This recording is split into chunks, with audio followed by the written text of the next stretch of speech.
So our first question is for both panelists, and it begins obviously our exploration of gendering the private and public divide.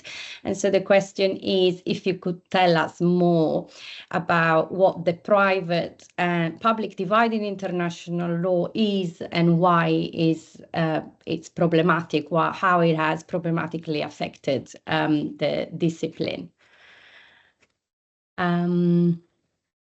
Miriam, are you happy to start?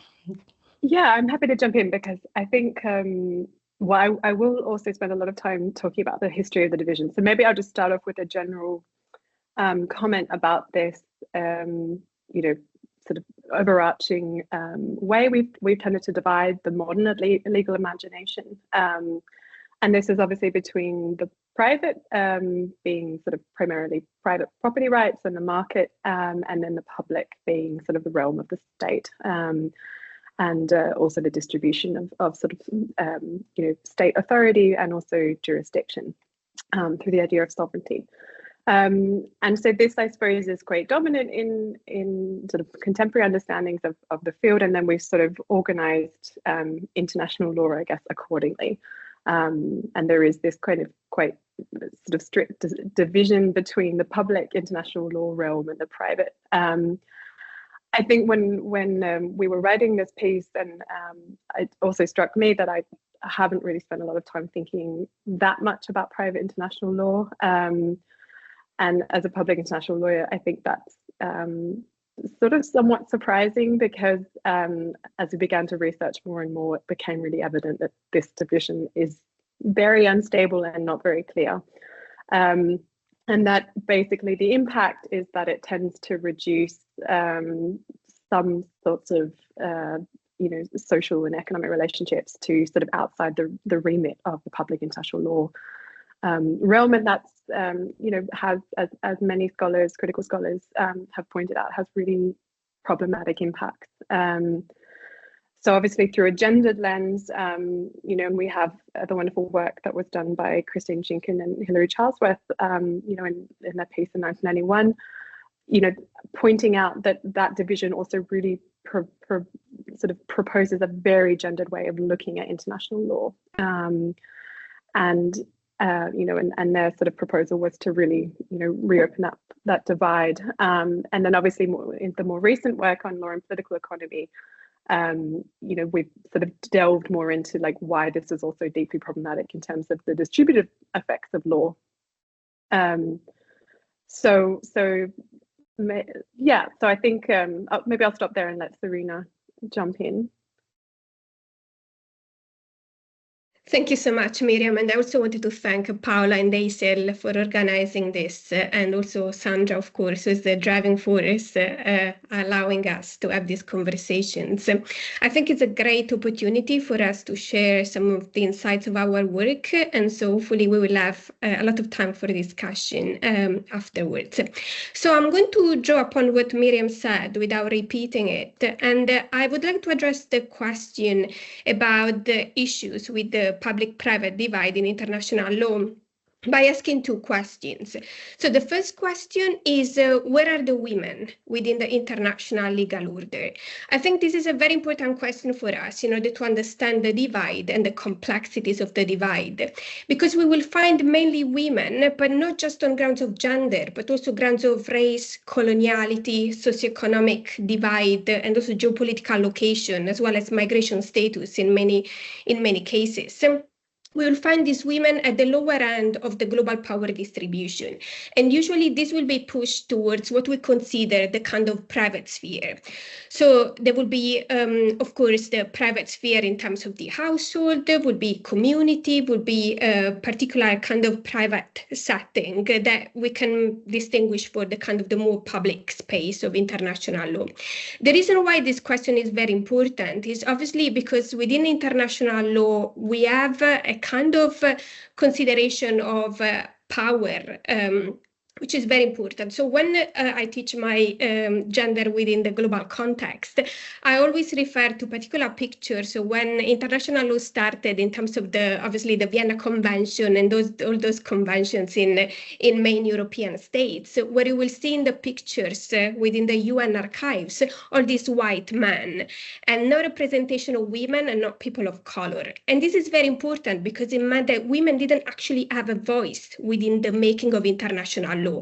However, they were extremely important in many of the world-making dynamics of international law. So a lot of women were driving the anti-colonial forces for the liberation of many countries. Women were pushing for some changes. However, they didn't have a direct voice within the institutionalized, recognized fora of international law. And that's the reason why, of course, in many occasions, we had those ad hoc institutions, such as the women's conferences organized by the UN throughout the 70s, the 80s, and the 90s. That's where women were pushed in that space so they could debate gender-related issues. But they didn't have a direct voice in actually influencing international law, only indirectly. So this, of course, is very important as a first question. As a second question, which I think is very important to understand the issues with the public-private divide, is asking what kind of gender issues and feminist ideas have been infused or mainstreamed using the kind of policy language within international law. And we will realize that a lot of the feminist ideas that have been accepted within the international legal sphere are those more kind of liberal ideas that do not challenge a lot of the kind of issues in terms of economic injustice, in terms of colonial legacies. And this is extremely problematic because obviously it means that our understanding of public and private and the way in which the public and private divide has been used also to include the gender issues within the international legal order, they reflect the particular experience only of some women, generally Western women in more privileged position. And in fact, when we read about the divide of obviously the public and private, we can make some distinctions about how the feminist movements have influenced this. And I'm sure Miriam might develop a little bit more and talk a little bit more about that. But we will see how the second wave feminism, radical feminism, had a lot of influence in shaping gender issues within international law, differently from decolonial and third world feminism, for instance, who were instead much more focused on issues of economic injustice rather than gender-based violence, for instance. And I'm just going to finish with a very practical example. So this example is reported by Oyeronke Oyewumi in her book on the creation of women, and particularly her critique of the idea of universal sisterhood in international law.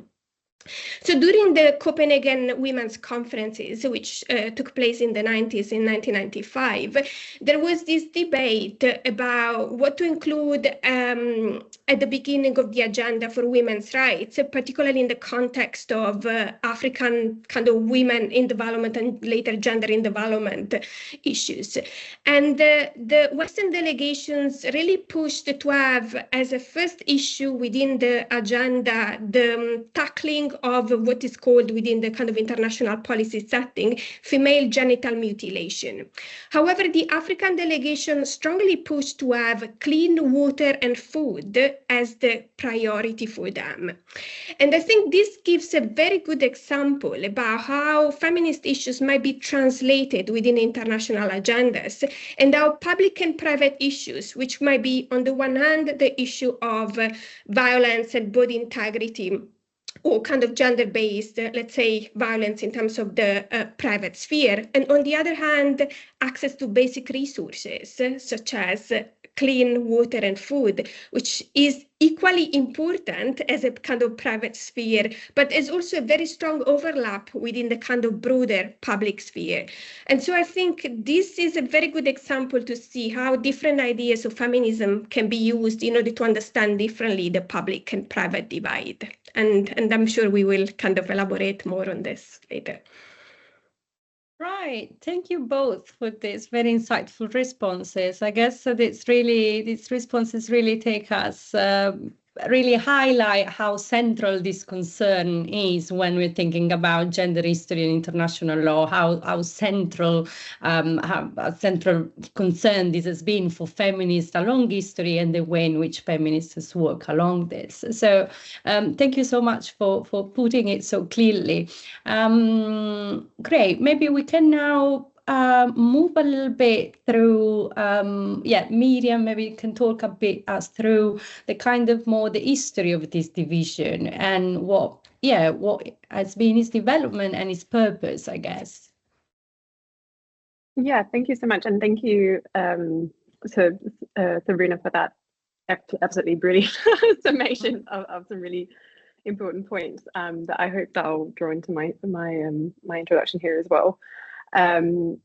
So I'm not going to purport to be an expert on this, the history at all, and these are sort of a couple of sort of scattered thoughts that I've sort of written down that I've been thinking about and I've been using in sort of various facets of my work for a couple of years. I think the productivity of looking at this divide and thinking it through and opening it up both in a contemporary but also a historical lens is really, really productive to also thinking about the way that law categorizes and its capacity to sort of assign sort of certain spheres of importance as Serena's pointing to. So I suppose when we look at through a historical lens, I suppose there's two things going on. There's obviously this sort of more mainstream understanding of how we've come to the contemporary understanding of public and private. As I mentioned, this division between sovereignty and property.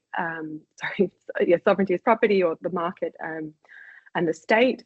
And there's, I suppose, that's such a dominant understanding in sort of the current way of just sort of thinking about international but also national law, that we've really naturalized this. And I think one of the things that is really clear is that there's a lot of assumptions that those two categories have been relatively stable over time. And I think even if you go back, a couple of decades, we can see that that's really, really not the case. So opening up this, this historical legacy or this sort of these multiple stories of the private and the public and the way that law plays a role in allocating these divisions is really, really interesting. And of course, there's a lot of work that's been going on. Obviously it builds upon a lot of the, particularly the Twale and the sort of decolonial work that have been going on for a very long time. Obviously, drawing on Anthony Angi's incredibly important work in linking the expansion of the state in a juridical lens to private accumulation, and then more recently with Matti Koskiniemen's more recent work, in which he sort of exposes this historical view of this relationship, in a more sort of unpacking this relationship. But I think even there, and this is what Karen Knop and many of the other sort of more feminist or gender-aware, gender-focused scholars have pointed to, is that this is just one sort of dimension of this more nuanced and varied history of the relationship between the two fields.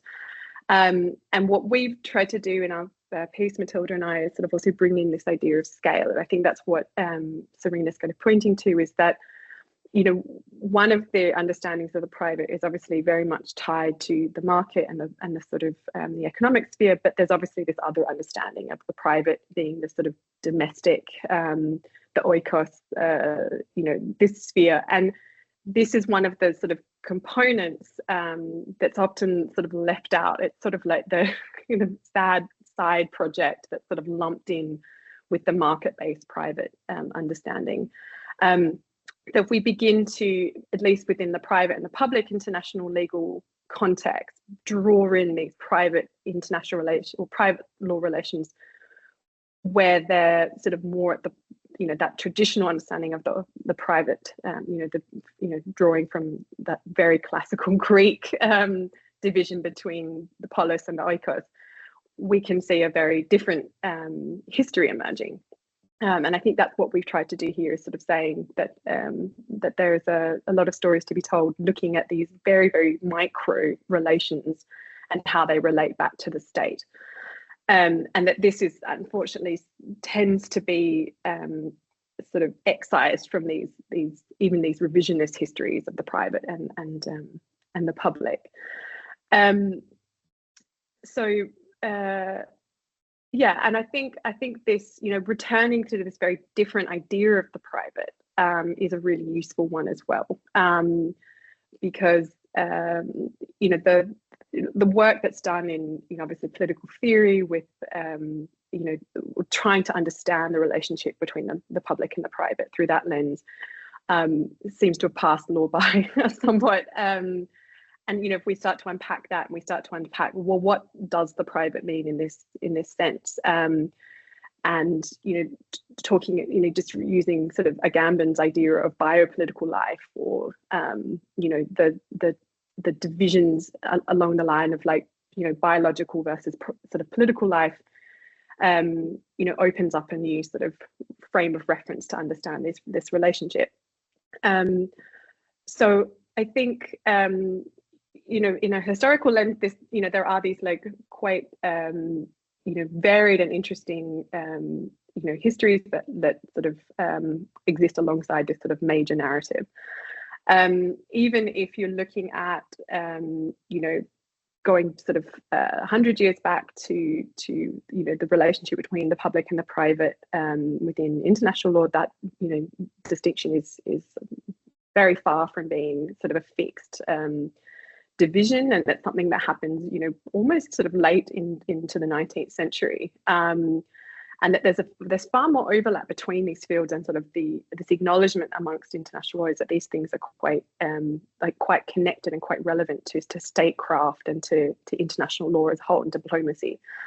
And then if we go even further back, and I realize I'm kind of I'm going backwards rather than sort of in a genealogical lens.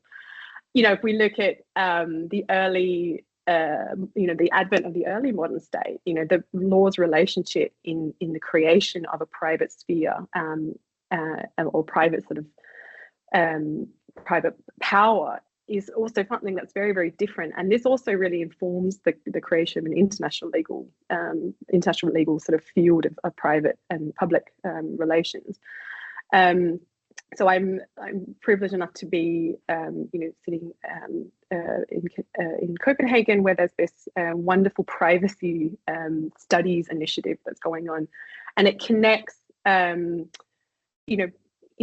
sort of investigations of the private to things like, architecture and urban planning and health and science and theology, and really looks at how the private is cultivated in this much broader sense. And I think that's also something that can be quite useful for lawyers to be looking into, these kind of much more sort of multifaceted and contextually understood ideas of the private.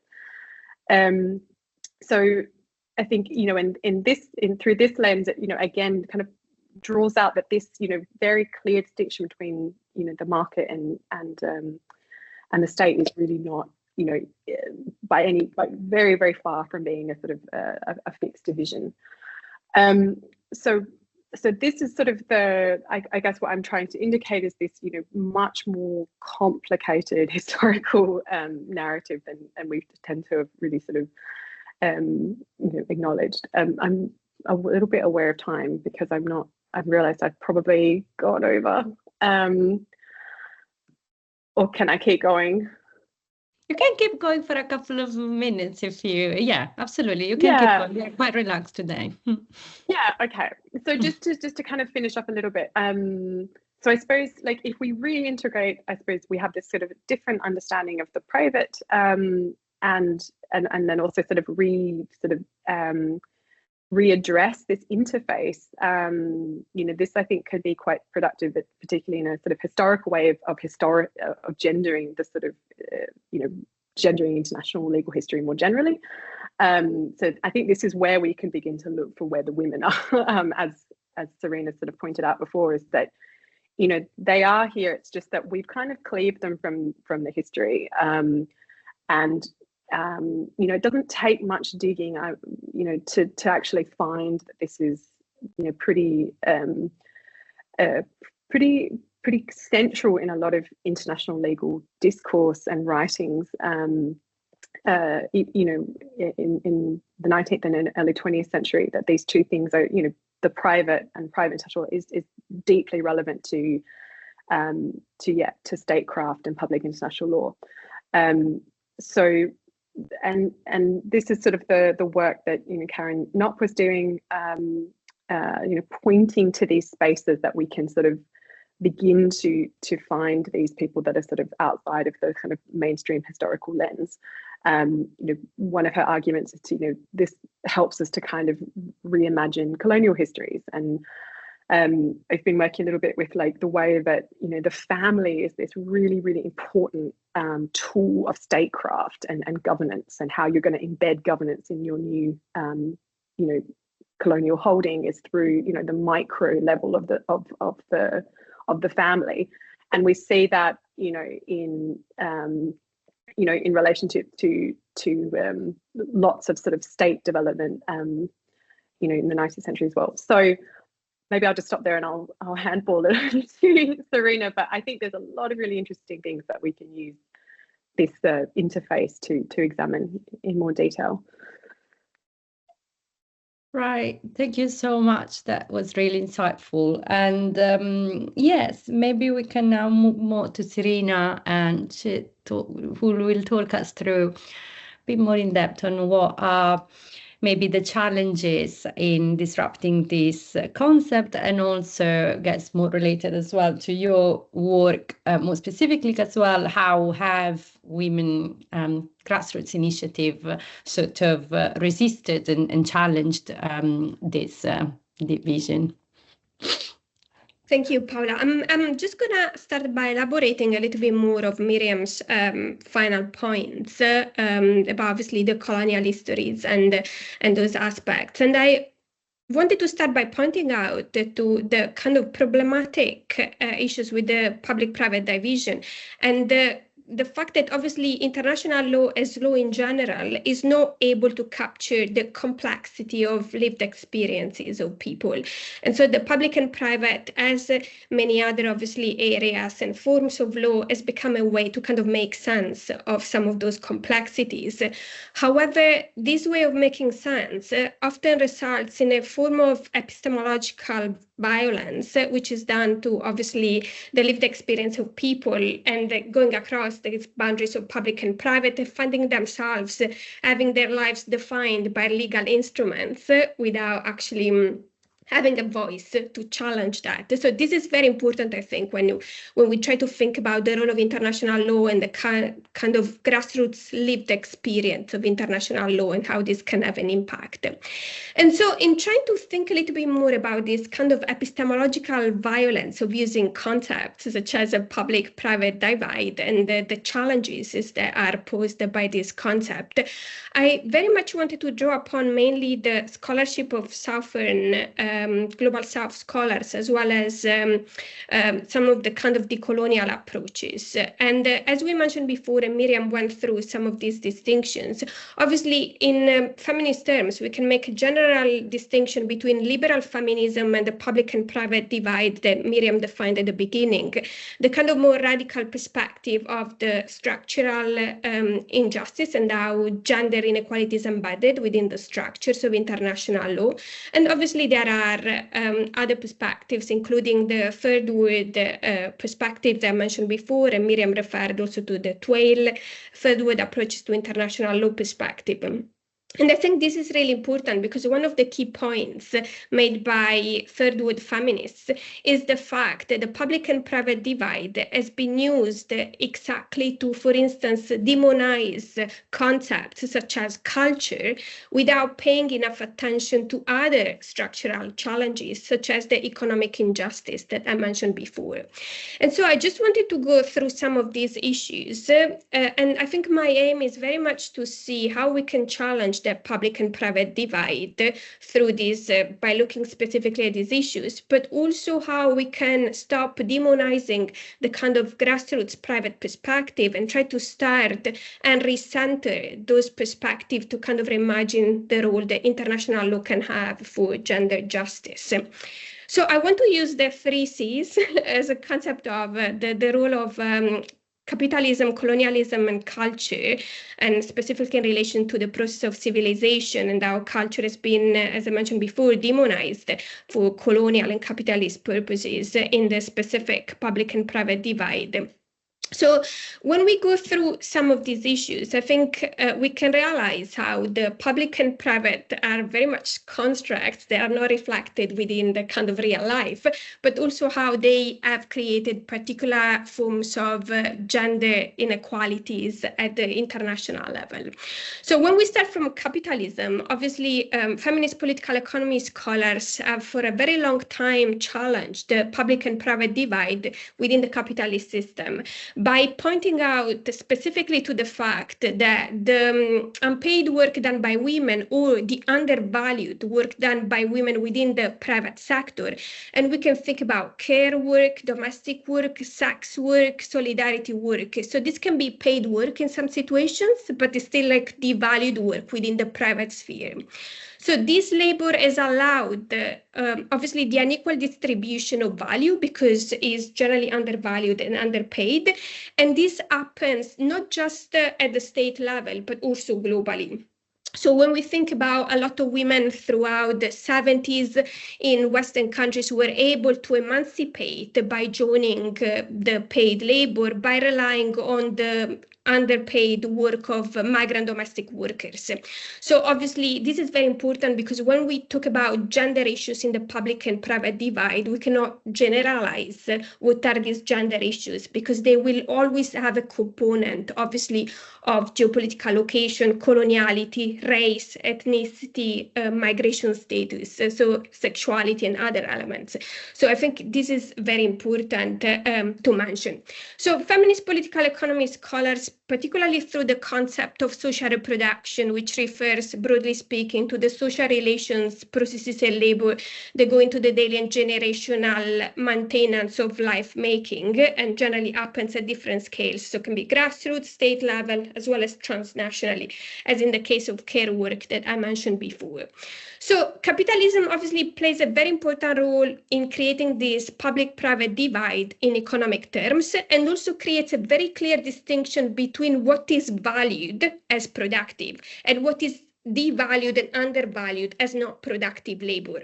And this tends to replicate and reproduce over time, generationally, this kind of gendered disadvantage, which is not only state-based, but is also global, because we have a global unequal distribution of unpaid labor and unpaid value.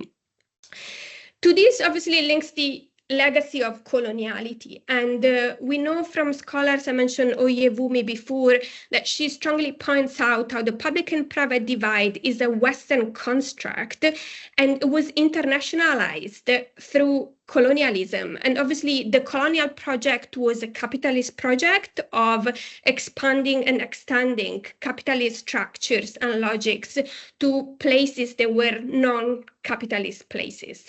So obviously this is very important, and we can look at some very specific examples of this. So colonialism, for instance, introduced the commodification of land. When we think about the occupation of land and the commodification of land, this was done through legal instruments. Property titles. Property titles were introduced in the name of man, which means that women were excluded from property titles, and they didn't have the property necessary to then have economic independence and a form of economic injustice. So we have obviously the economic injustice of occupying land, which goes across gender and is in general for the colonized population. But then within that inequality, we also have a gendered inequality about the property titles. Once a state obtained independence, they were transferred in the name of man. That's the same for the introduction of the wage economy. The wage economy was mainly relying on, obviously, underpaid work in general, but then were mainly targeting male workers, and women were pushed and relegated to the status of secondary workers. So this is how the gender political economic concept of male breadwinner was infused within a system through kind of colonial logics of man does productive labor while women need to look after the household. What is obviously very important is that by looking after the household, you don't have monetary power, because if you don't work, you don't have the money necessary in order to buy something or make financial decisions. And that's obviously was another consequence of colonialism in terms of monetarizing what were before exchange-related economic relations. And again, at the disadvantage of women. So all these values that, for instance, in the case of where we pick like the UK example, where the UK Victorian values of the time, they were very kind of gender unequal. They were translated into the colonial process by infusing capitalist logics. And then there were also some very specific colonial kind of techniques that were used, such as the creation of customary law through the non-repugnancy clause. So all the norms that were in place, non-capitalist norms, including some very gender-relevant norms, such as the woman-to-woman marriage or the female-headed household.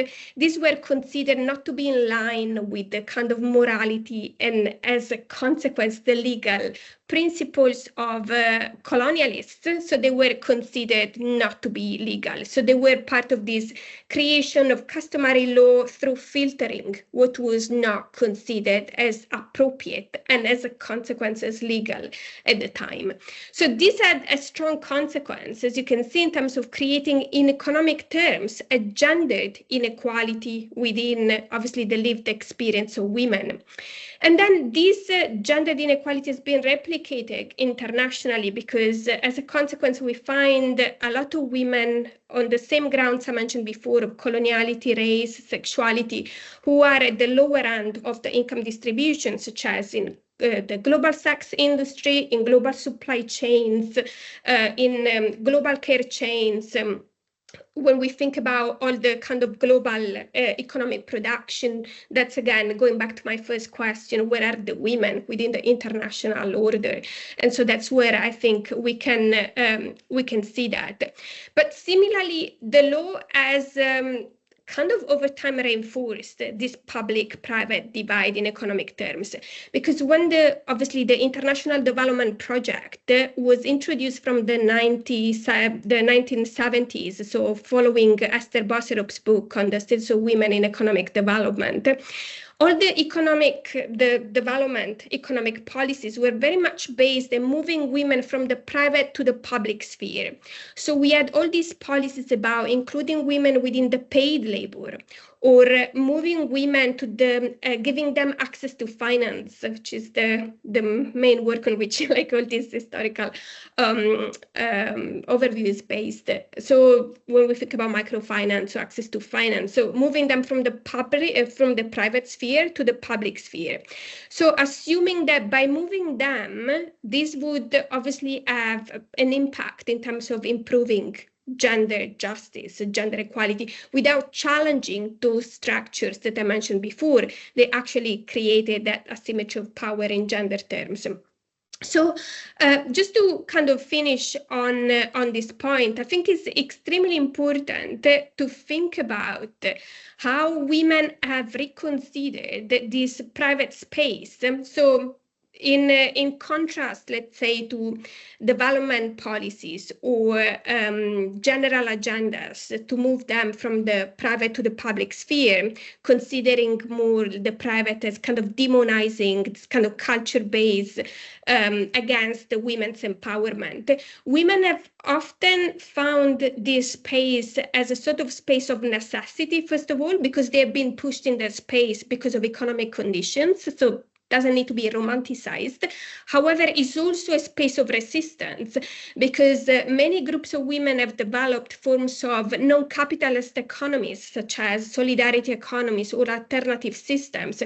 So this is very important for us, because in asking that, we need to ask two questions, I think. And one is how international law has enabled this process of economic injustice that has been based on this public and private divide. And the second question is what international law can do in terms of reconceptualizing and rethinking by centering the voice of women at the margins, as well as their experience and willingness of resistance that they have been able to develop within the kind of grassroots dynamics. So we'll finish there. Great. Thank you so much, Serena and Miriam. These were very thought-provoking response. I guess, yes, you leaving us with two main questions would really enhance, hopefully, our Q&A session, which we are now transitioning to.